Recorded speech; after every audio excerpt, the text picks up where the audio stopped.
He's an exceptional HR professional with a very vast experience. He's currently with the City of Calgary in a senior HR role. He is a sessional instructor at MRU on HR, and he sits on the board of directors of the HRIA. So these are just a few of the accomplishments, and really I saw something else that caught my eye. You see, I can't even find it among all the pages. He's a director of the Canadian Council of Human Resources Associations. You hid that from us. You did not tell us this latest accomplishment. So having Todd with us is really unique because he's very busy. The opportunity of his schedule and our schedule coinciding is very rare. And so please make the most of the fact that you've got this gentleman in the room. And I've seen both Janet and Todd in action together, and I think that you're in for a treat. First of all, I appreciate the interaction so far and with what Janet has led us, because it certainly overlaps what I'm going to sort of discuss with you about some specifics about it. And I think the first comment that you talked about, it's sort of overmanaged, so to speak, or it's overburdensome, and that's obviously not what performance management should be about. As Janet mentioned about competencies and making sure you're aligned with the organization, performance management, at least at one aspect, is about directing behavior that's desired behavior, I should say. The other two elements I would say that are extremely important and often missed are about employee engagement and development. Performance management should very much be, a lion's share should be about that. It should be about how you engage employees to perform at their peak. Well, then in order to do that, you got to develop them. So again, that's something that needs to be important. And as Janet said, this isn't a once-a-year event. This is an ongoing, sometimes situational, sometimes monthly, from a review perspective, but it should not be ever once a year. Because then it becomes punitive, it becomes, I'm surprised because I'm not sure what the boss is thinking. Nobody should ever wonder where they're at any point in the year about their level of performance.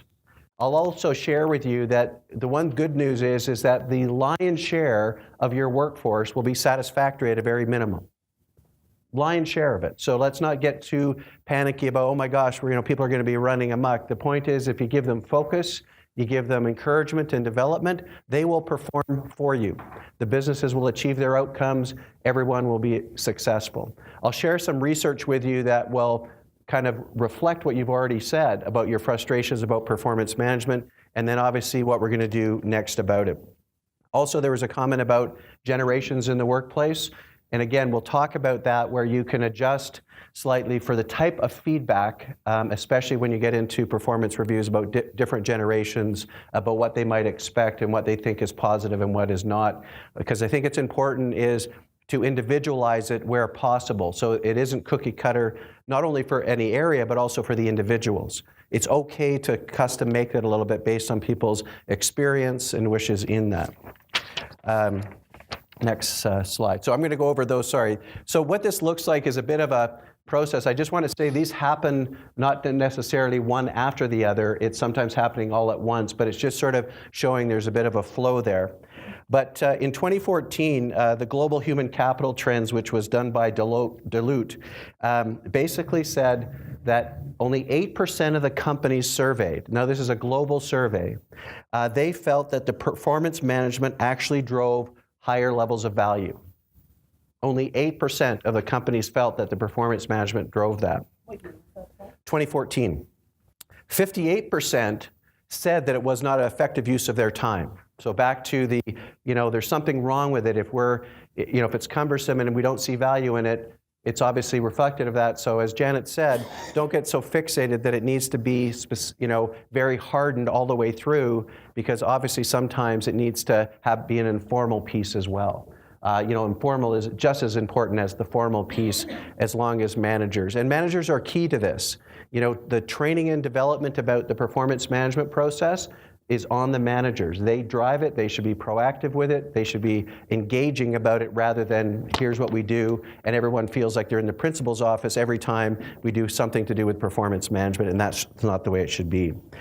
The other part is that, you know, in history, in the 19th and 20th century, when we were in sort of manufacturing and that, it was easy to judge people's performance. How many widgets, what did you produce?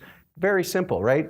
10 of those, you got to do that. Very simple. Well, 70% of our workforce now is in information and knowledge-based. So how do we get that? How do we sort of evaluate that, if you will, and from a performance management perspective? It's not easy because it's also how people grow. It's about people's growth. It isn't just about at the year end, it's competitive, say, well, you're good, you're not. You're good, you're not. This is about other things as well. The other part is, and this is a really important piece from what you guys were saying just earlier on, is that improving managers' ability to have candid dialogue is the skill that is believed to have the greatest impact on overall company performance. So making sure you have alignment, making sure you have candid conversations, both from a positive perspective, but also calling out if performance is not there, and we'll talk a little bit about that as we go. But I'm going to give you an example of what a coaching session might look like as well. And again, to continue that, I'll give you some of that, as well as ongoing feedback. You know, we've heard that in Janet's talk as well. That's absolutely important. And what types of feedback should we be getting to help us overall assess people's performance, and more importantly, actually provide feedback with the purpose to improve. The review piece is that annualized piece. At some point, we've got to draw the line and we've got to summarize that, you know, and put it in there. But it shouldn't be the biggest part of your puzzle.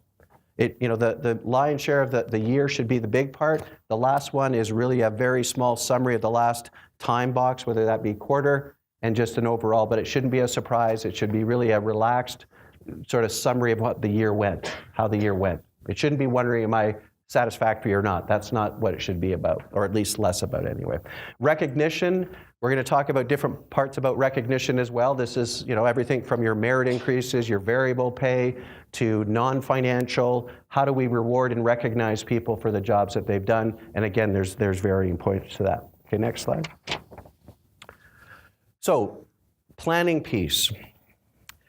This is one interesting thing about this aligns to what Janet said about aligning the company's, you know, vision, mission, goals, and doing that. In a 2013 Mercer Global Performance Management Survey, in 2013, they found that only 56% of companies actually took the goals from the organization down to the business unit. And then from that, only 51% went from the business unit to the individual. So there was no actual alignment, or about halfway through, there was an actual alignment piece. And don't assume that employees don't care. Don't assume that, well, that's beyond them, they don't need to know that. I think absolutely you want to engage them in that. So the alignment of priorities are extremely important when you're in the planning process. Another interesting stat is that of our training and development of managers in the performance management process, we actually spend twice as much on the year-end document as we do in planning. We spend twice as much training and making sure that they're equipped to fill out a form at the end of the year versus actually going through all of the planning pieces, setting people up for success in the year rather than, you know, filling out a form at the end of the year. Goals and objectives, again, we'll talk about that, and I want to share with you let me share one thing that I think is important about goal setting, especially. If you're in an organization that's dynamic in particular, I would add to this weighting. Weighting. So for example, let's say you're in an organization that has components of sales, customer service, some specific project work or something like that, and administration. So of those 5 areas, what if you just didn't put any weight around any of them? You just said, here's what you got to accomplish for the year. What if I'm really good at administration and I expend all my effort on making sure that administration is done exceptionally well, but yet my sales are very meek? You know, they're because I don't know, because they're not directing me that one way or the other, which is most important.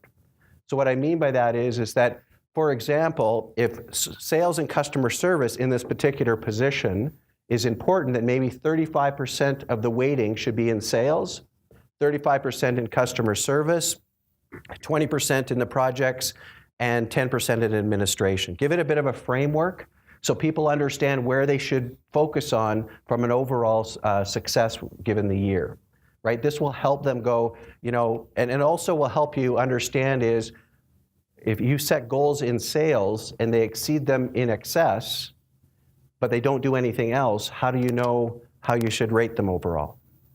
Todd, I like that too when you start the recruitment process too, that integration piece, because when you're recruiting, you can also set those measurements, right? Absolutely. So when you actually bring somebody in, then they actually know to where the focus is going to be, right? Absolutely. And at any given time, so when you go through, let's say on a monthly basis as an example, if you set the goals clearly enough and the objectives, you can say, well, in your sales, you're doing quite well. And if we kind of map this out for the next 12 months, you're doing well. But the other part is that this part's not doing as well. So let's talk about that for basically allowing people to improve and be successful. So you're giving them little bits of guidance and direction and development all the way through the year. And then at the end of the year, when you think about what can be measured, do the math.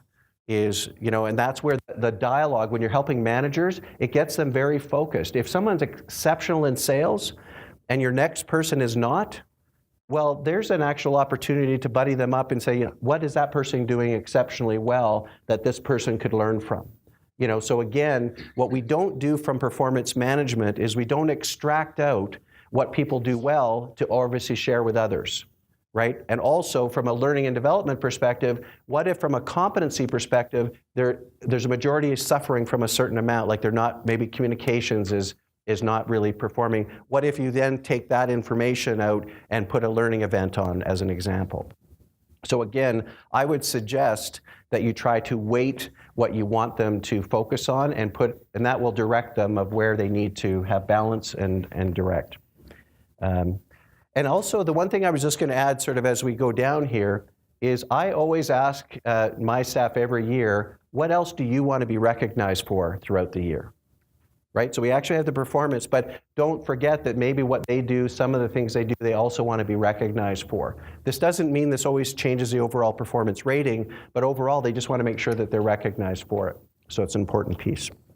So when I said about the weighting, what do you guys feel about that? Do you agree with the weighting idea of clarity of focus? So back to the alignment piece, this actually gives even more clarity about what you expect of them, right? And then the goals underneath that. The other thing I would just say about the goal piece is we'll just use sales as an example. So let's say that the monthly goal in sales is 10. I got to sell 10 of the widgets. What if they sell 9? Is that satisfactory or is that not? I mean, you're drawing the line, or is it a range? Is 8 to 11 sort of the range of satisfactory as an example? Give people a little bit of room there, unless you're going to draw the line in a hard way to say, if you don't get 10, you're not satisfactory. So again, sort of try to play with that to say what's reasonable within certain circumstances to say, 8 to 11 might be reasonable. So again, it just helps everybody very clearly understand what you're trying to achieve without it being so hard-lined that you're just going to walk away and going, sorry, you're not good enough, right? So make sure that those things are added in. Key performance indicators, I won't go over that, as Janet did that, as well as the balanced scorecard, which I think are really, really great. Competencies, what I'll do is I'll share with you a bit of a rating system for competencies as one example for you when you're going through that, because each of you will have different competencies for your organization and for the positions in particular. But I do think along the way they're an important thing, not only for the job at hand, but also as it leads into succession. So again, where their strengths are, where they need to be developed, because succession is great because we're talking about the future, but we also have to develop those competencies today in order to work towards that. So it's important that we understand where they're at and where we want them to go so we can help them develop. It's also important that your employees know what level of support they're going to receive from you, from a management perspective. How are you going to support them to be successful? So again, everything from providing them training where is necessary, that type of support, to the monthly, maybe one-on-one sessions that you have, giving them some mentorship if that's what they need. They also want to know that they're supported not by themselves for their success as well. So what are you going to do to help them along the way? A professional development plan should also be a part of that. So along the way of delivering performance, we don't want to forget the fact they also need to develop, right? Everybody needs to feel like they're developing on a year-to-year, month-to-month basis. I know for my one-on-one sessions that I have with my staff, a part of every agenda is what have you done for yourself last month for the purpose of development?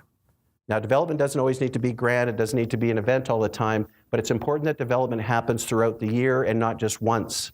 So again, I always make sure I ask the staff, or make sure that we plan for the next month to make sure they're developing along the way. Career goals, again, that was set at the outset, which is we need to know kind of where they're going, keeping their eye on the prize about what the steps they need to go, what experiences they need to have. And this doesn't mean that it should take the lion's share of that information, but it's important for you to know where they want to go so that you can kind of map that out as well. And also commitment. At the beginning of the year when you do the planning, whatever that cycle is, it's important that both manager and employee have commitment to what they've agreed upon.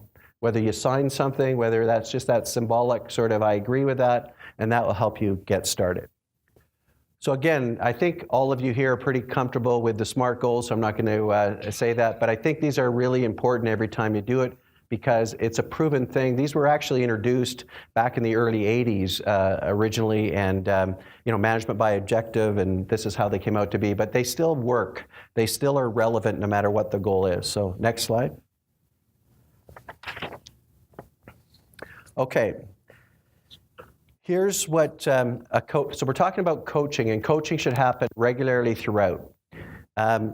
Coaching sessions happen on a number of different fronts. They can happen on a regular scheduled one-on-one, meaning sort of looking back at the last month, for example. They can be situational. So someone's doing a presentation, they're doing something, it can be all of those things. We're going to walk you through what a coaching session should look like, and then I'll open it up to you if you have any questions about it.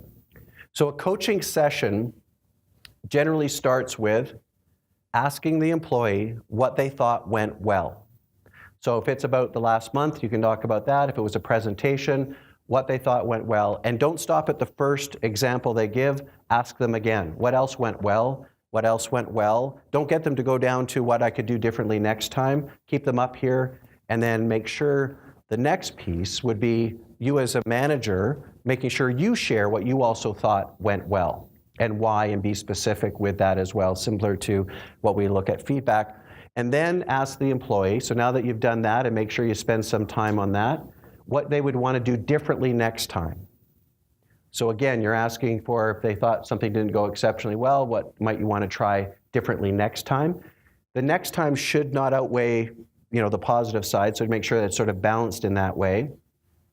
And as a manager, if you feel that there's also something you could suggest for next time in the purpose of improvement, you can do that as well. Then between the two of you, you agree on what are the things that you want to continue, which are up in the upper box of what went well, and what do you want to try differently next time. And then what we agree upon is that the next time we have a coaching session, I'm just going to focus on what you're trying differently. So you're not going over the same thing over and over again, you're focusing on improvement. Right? And so it's really getting it focused, and then making sure that there's follow-up. So what I always have is I have the employee follow up with an email saying, I want you to summarize what we talked about and also what our agreed upon next steps were, and then we'll follow up next time on this as well. So coaching, and then keep repeating it. To me, coaching is far better throughout the year than talking about an annualized sit down with a form. Because that's your document, right? If employees summarize that session and we talk about that, and that's through that, with it, that to me is enough, right? As long as you have that and you can summarize it. What questions do you have on coaching? Or how many of your firms, let me ask you this question, currently actively use coaching as a way to, as your performance management process? So a few of you. Okay. What questions do you have about the coaching sessions or comments for that matter? Yeah. So the way that The way that I approach the overall performance management is that the beginning of the year you set targets. At the end of the year, we want you to be successful. So what does that look like in between? And sometimes that requires some really difficult conversations, particularly around people who don't like to be measured. Yes. So I'm just wondering, I get the coaching. That's that's how you do it. What do you do when people don't want to be measured or held to a measurement standard?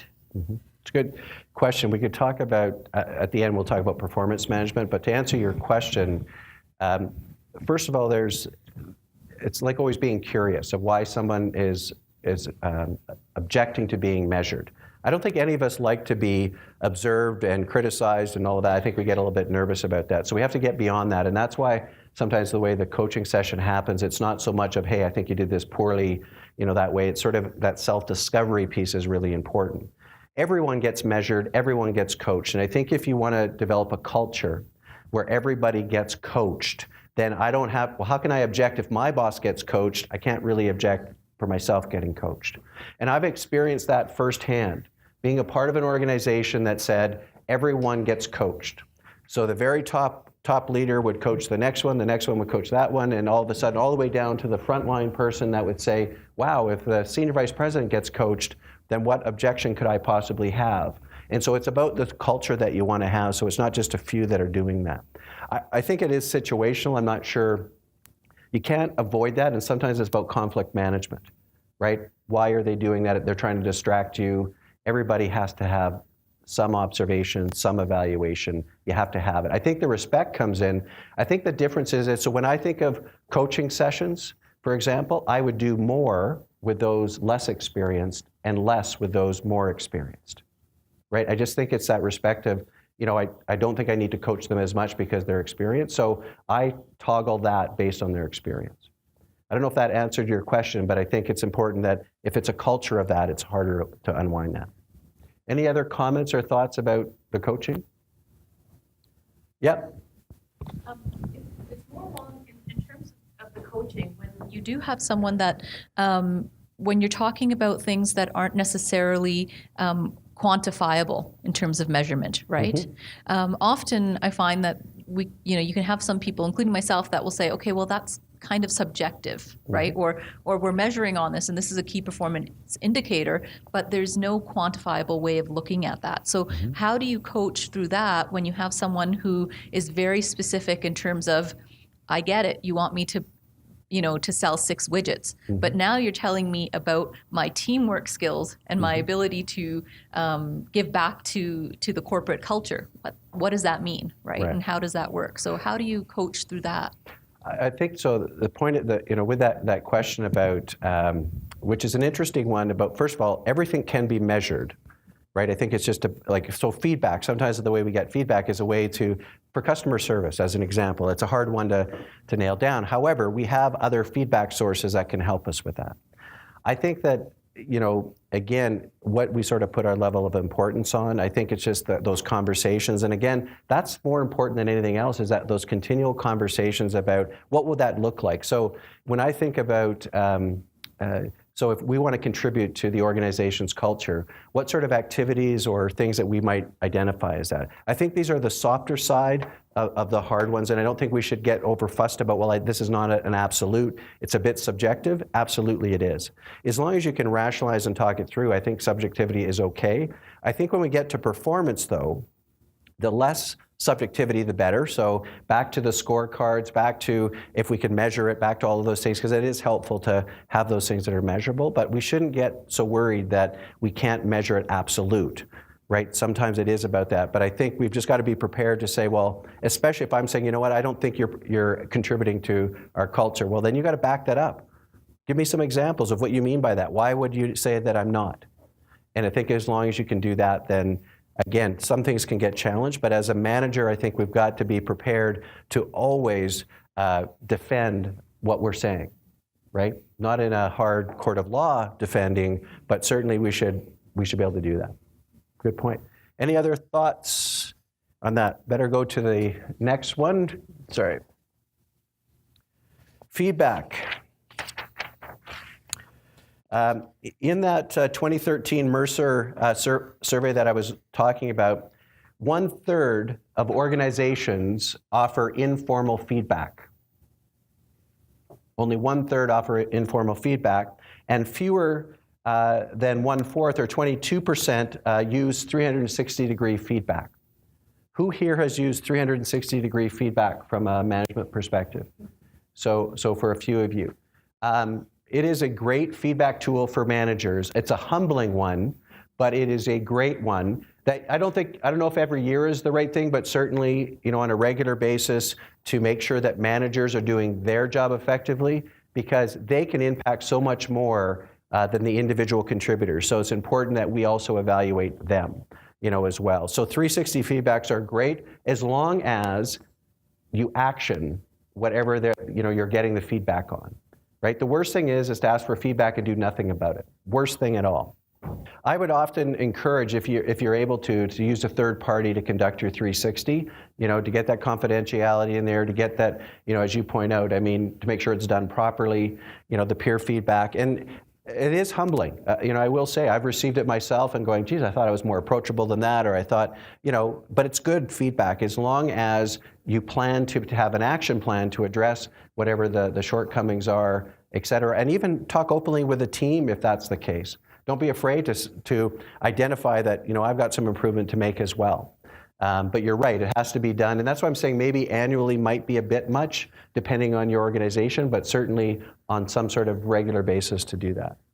So as I mentioned, so thank you, performance reviews I'll go on to. So everyone has that, sorry about that. Okay, performance, well, we got purple going on there. Okay.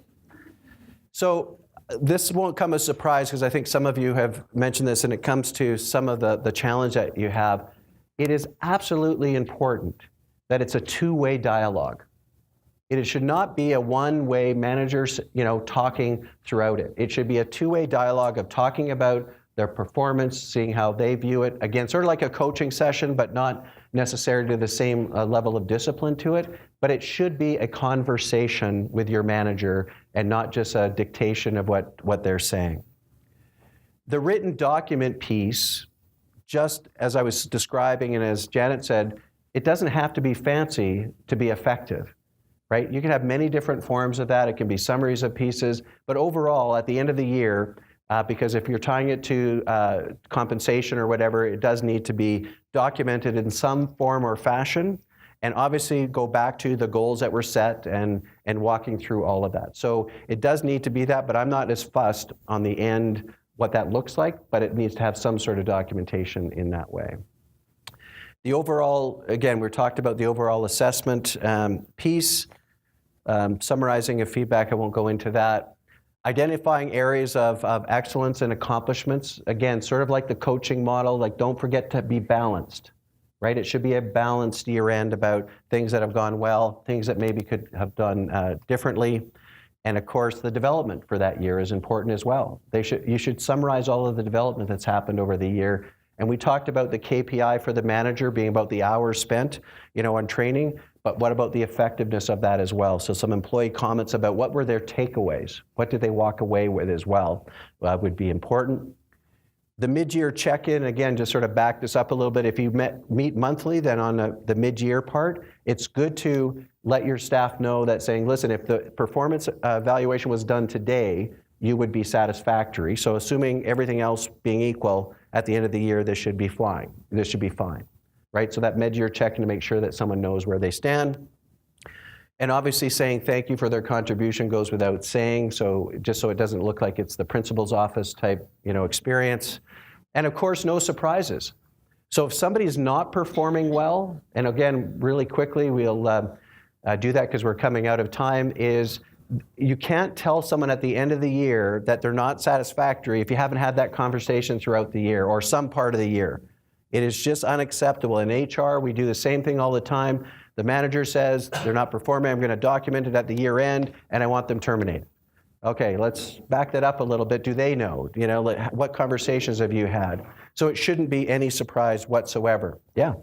But the question is that from your rating system, do you have something that differentiates one person from another? And so in a group setting, even if you have all top performers, someone outperforms somebody else. Out of 10 people, you can't have 10 people performing exactly the same. It's almost impossible, but you can all be high performers, but someone is outperformed. So then, to answer your question, back to the weighting, back to all of that, that will help you lead to something that is less subjective in that compensation piece to say, for people, and we'll talk about the 5 rating scale in just a second, but most organizations do this so that if you're rated satisfactory, you have a range between this and this based on your performance. If you perform in excess of that, your opportunity is here. So it's very clear that if my overall rating is meets expectations, let's say, then I know my range for the most part, as long as that still plays, is in that mode, right? So that's where that subjectivity comes out of it and says, then I at least know where I'm going to be approximately within that compensation piece. So it's kind of an indirect conversation. Yeah, absolutely. Well, because at some point, depending on where your budget is, what you don't want to do is do the carrot and saying, yeah, I don't know if I'm going to give this to you. You want to make sure that you're evaluating performance by itself and then tying that to compensation. So again, depending on what rating system you have and everything might dictate that. Some have only 2 ratings and then you have a big wide range of your compensation. All I would say to managers is either peer rank or be able to defend why you give someone more than less. So anyways, I think that's the way. Just go to the next one. So the performance rating scale.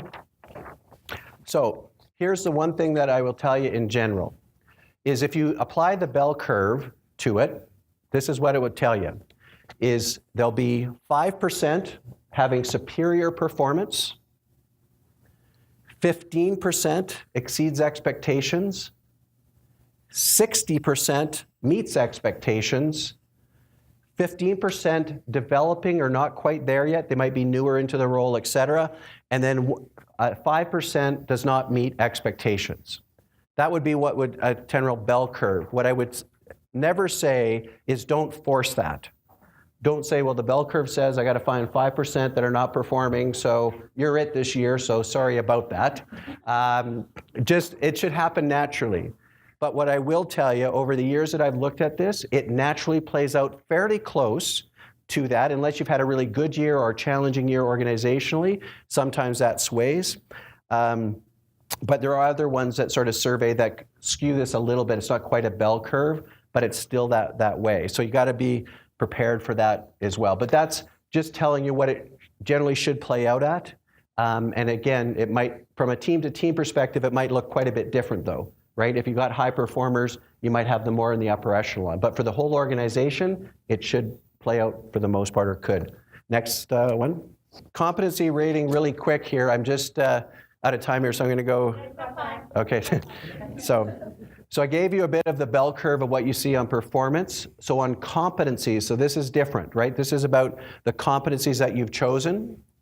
So this is just one way to look at it. If you look at expert as the 5, they should be your role models within the organization about this particular competency.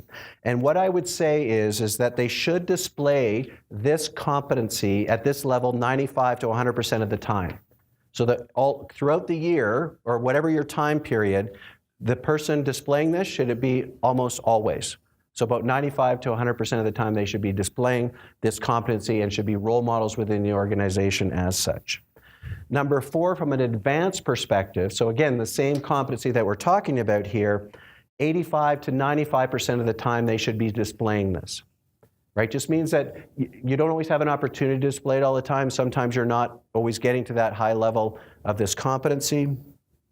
Number 3, which is your competent, your satisfactory, your midline, basically it's 75 to 84% of the time. If you want to put a bit of a percentage of what part of their time do they display that. And developing would be 65 to 74% of the time. And of course, the not developed would obviously be anything less than 65% of the time.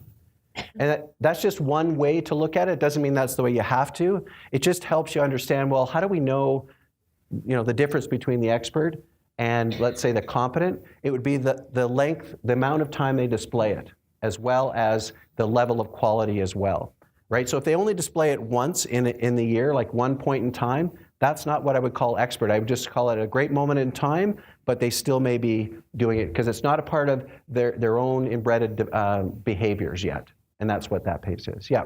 So any questions on that? So I just helped you a bit of the rating scale. So next, recognition. Whoa. So where possible, we should try to differentiate base pay on performance. So if somebody's performing in excess of someone else, you should try to differentiate where you can. To pay everybody exactly the same is not the best model, because what sort of incentive or engagement do you give people? If I work really hard, I get the same pay as everybody else. Whether that's variable or base, whichever way it is, but there should be a way to differentiate. So back to the 5-point scale, if somebody is at a 5, performing exceptionally well, like superior, would it be fair to have the same merit increase or the same variable pay? Or what's my incentive otherwise? So that's, from a tie it to compensation piece, but that's why you have to have those specifics. But let's not forget that even having an informal or a verbal or written thank you goes a long way. It doesn't always have to be fancy to be good, right? A simple thank you, a coffee, but when we recognize, it's important that we be specific. What are we recognizing for? Why do we think it was great? And then again, if we want to write a little card, that's great. Don't underestimate that that's important to individuals to know that you're recognizing their performance in a non-financial way as much as a financial way. There are other ways to recognize people. So if people are at the top of their range, you don't have much room to go, there's development opportunities that you can send them to, conferences if that makes sense. There's other ways to recognize people's good performance if you've gone to the maximum of what you can from a merit or pay perspective, then there's other ways, and even special projects. People that are high performers, what they love the most is give me more. Give me something different. Give me something that I can sink my teeth into. They value that just as much as they might value some other things as well. So again, you have different ways that you can do that. And of course, ultimately, promotion within is a reflection of that recognition that happens from time to time as well. Okay, so there's lots of ways to do it. And obviously, each one of your firms would be able to do something different. This is what I do at the beginning of every year, is I also ask, how do they like to be recognized? Because some people don't like to be the center of attention. Some people like it more, just in person is fine, or in closed doors is fine, or I like, this or that. So I ask them specifically how they like to be recognized, and I make sure that when it comes time to recognize them, I recognize them in the way that they appreciate the most. Now, it doesn't always mean, the trip to Hawaii type thing, but it just means, I think most of them are usually reasonable anyways. A coffee is fine, or whatever. I don't want to be recognized in front of the team. Don't do that to me, right? Because I won't enjoy that. So again, I think that's sometimes hitting the mark where I'm recognizing the way people want to be recognized, which is helpful as well. Next slide. Okay, how much time do we have, just real quick? Okay, so who likes this part? Someone's not performing. The PIP steps. This is the one, again, when we talk about from an HR perspective, progressive discipline, and we talk about, well, now we've recognized that they're not performing at a satisfactory level or meets expectations, so what do we do? So a couple things here is, first of all, we got to be clear of what the employee is deficient at, what they're not performing at. So back to the weighting scale, what part of their performance are they not performing at? Right? Because it might not be everything. And again, you don't want to say it's all doom and gloom. It just might be a part of it that they need to improve. So back to the sales or the service, that might be an area that they need to improve on, for example. But be specific with them what it is, make sure it's documented there. And then more importantly, with the conversation is, you got to have a plan for improvement and put it in a certain time box. So if somebody is longer tenured, you might want to give them more time to improve, but nonetheless, you got to give them time to improve. The other part I would do to this, which is back to the weighting piece, is what does success look like then? So in what period of time, and make sure it's sustainable. So not that they reach one point in time, but how do we know that it's sustainable? So for example, if let's just say their sales on a monthly basis Well, if they have 1 month of good sales, that doesn't make a trend. So make sure that you say it's got to be a couple months in a row to understand that they've been successful. So what I always do is I do a percentage, like if to be successful, you've got to achieve this amount within this period. That would be considered 100% like the improvement piece. So when you meet with them regularly, probably weekly, you give them a progress or a status update. Based on the scale, you're starting to improve, but you're still not there, right? You're only 40% there. You're only 50% there, because then it gives a very clear visual for the employee to know where they're at within that spectrum, to go, you know what, as much as I'm trying, as much as there might be some improvement, because it's good to recognize that, but it still might not be enough. And then you also let them know that this could impact your employment up to and including termination. You need to let them know that. And the other thing you need to know is you need to open the window to say, is there anything I need to know that might be impacting your performance? This is the question that says, is there any medical or other things that might be impacting your performance that I need to know about in case there's an accommodation requirement? And if you have to open that window a couple times along the process, because otherwise you'll be caught and they'll say, why didn't you ask at any time if there was something else going on that you needed to be aware of that impacted performance? If they say nothing, then you carry on with performance improvement, and if they don't say anything, then you go to making that ultimate conclusion, which could mean the end of their employment.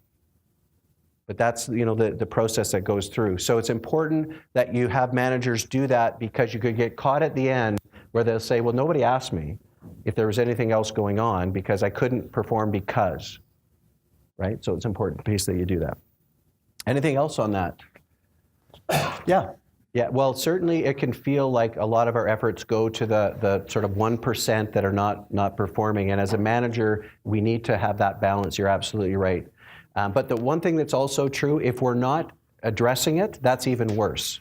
So if we ignore poor performance or poor behavior, the good employees, the ones that are coming there, they will basically leave if they think that a manager is not acting upon what is quite obvious. Now, we're not here to talk about things confidentially and all of that, but I can tell you with absolute certainty is that you're being watched about how you handle it.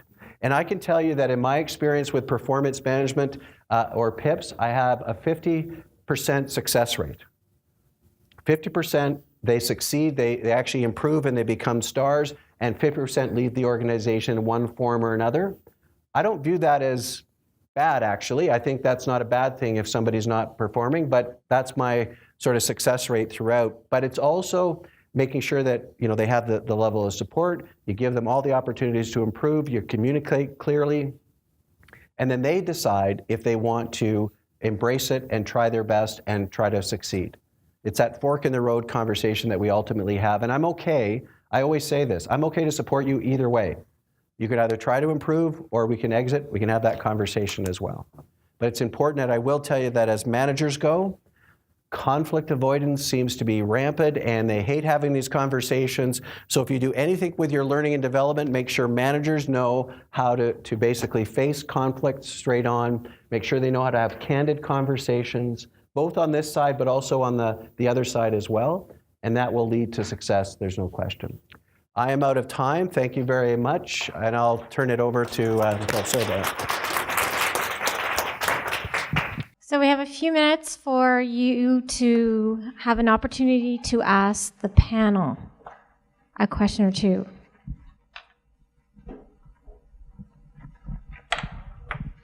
I had a quick question about the succession planning when you're looking around the room, and I couldn't see behind me. I didn't put my hand up. As an executive director of a small nonprofit, there isn't room in the payroll for having a second in command. So what we look for, or at least I look for, is management roles within the organization that could, in an emergency or interim, take over in the particular department, and then they'd work as a management team. Is that sufficient? And two, my other question is, most of the time when they recruit for an ED, they're looking externally because there isn't anyone, there's great expertise in the organization, no one that has the entire skill set that they would require from an ED, nor would we have the funding available to maintain a person like that on the payroll. So I had just those couple of questions, comments. So, couple of ideas or options. And certainly we don't have the time to talk about funding models, and I don't want to put Pam in a bad position talking about funding models, but that is a good lobby conversation.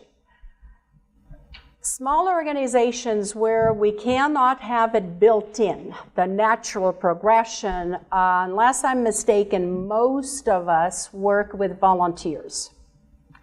If we begin to look at volunteers from a strategic perspective, not an extra pair of hands to stuff envelopes, but really selecting volunteers along the lines of the work that we do and therefore the skill set that we need, that becomes a workforce planning tool. And it kind of gives a little bit of a comfort zone to a board because it enables us to put volunteers in evidence. And then instead of having to go to the broad community, outlying broad community to recruit, there should be a philosophy of saying the people that have dedicated their time, their effort, their knowledge as volunteers, they become the first line of defense. So that is one strategy. The other strategy, and you just mentioned it, you said that there is nobody in the organization that has the entire skill set. So the question back is, what would it take to develop the missing component of skill sets so that out of that small pool, there might be an internal candidate down the road? I mean, this is not something that you do overnight. So if you have a couple of years ahead of you, it allows you to build in their current roles some enrichments. What about you guys? Any other ideas? Well, it's interesting. I completely agree with what you said, but it's interesting for small organizations. We've actually put in place policies because the board wants assurance that it's being addressed, right? And it's a risk management thing. So from a due diligence point of view, they need a policy. But they actually outline the process then for those two things. What happens if our ED leaves in an emergency situation or that they retire? And they actually do just as you said, is they acknowledge the fact that they're going to have to make sure that their top tier is competent enough to fill in during that gap. And they also agree to who might be on a volunteer basis that could maybe step in as to the leadership because maybe that's the board chair or whatever. But they have that conversations and they actually document the processes in a policy. And they actually have process then that talks to an emergency or a retirement. And they talk about all good things about what's the communication processes look like when that happens. What are the steps to make sure that we do know who the talent is and the rest of the organization, but they actually have those conversations and they document it in a policy. So even if you're small, you still need to have that policy on succession planning. In fact, it's probably even more important. Yeah. Tom?